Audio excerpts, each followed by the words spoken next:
Alright, now so, like I told you, I was impressed at how this goes. Now, see, the head only goes up and down like that. The head only goes straight up and down. So it is actually moving the part in as the head is going down on the perfect angle in order to make that drill hole. It is not drilling a hole like this. It's drilling a hole going straight down.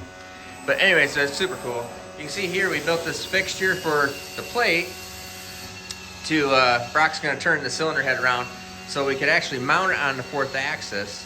And you can see here now we're doing the cylinder head ends.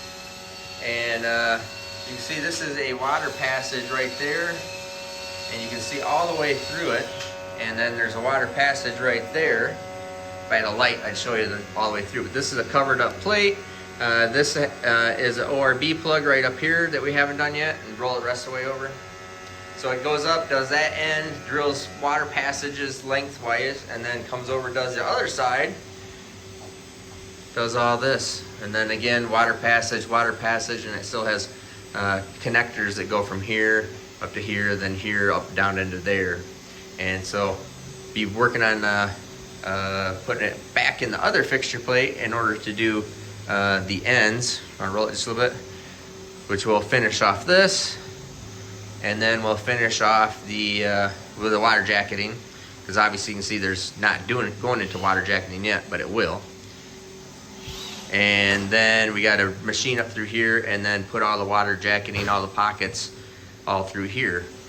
So really just can't be happier. I think it's just going really, really well. Machine's just working awesome. Everything's just really cool.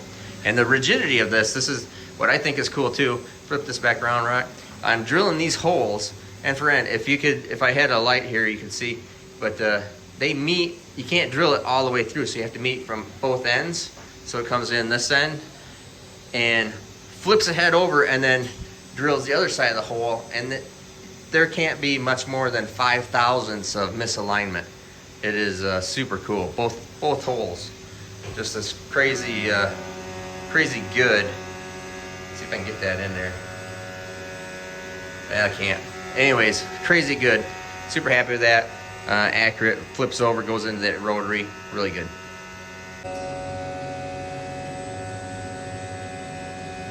Yeah, it's really hard to see.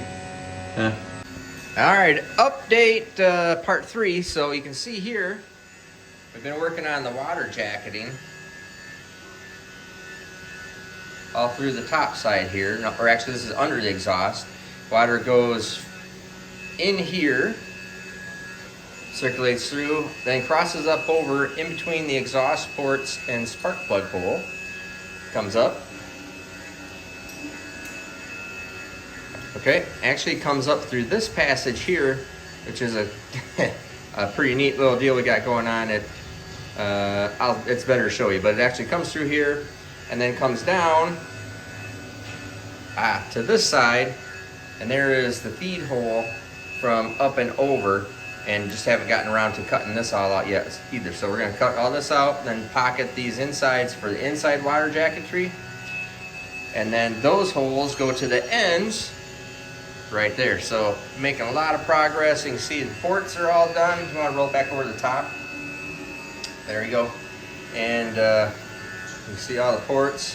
Now you do notice here too, extremely large hole for a guide, because I'm using the same guide program as what I do for the SMXs that we learned works best for the driving portion. Drag race don't freaking matter. It's a driving portion and extreme heat and length of time. So the intake guide is a standard deal.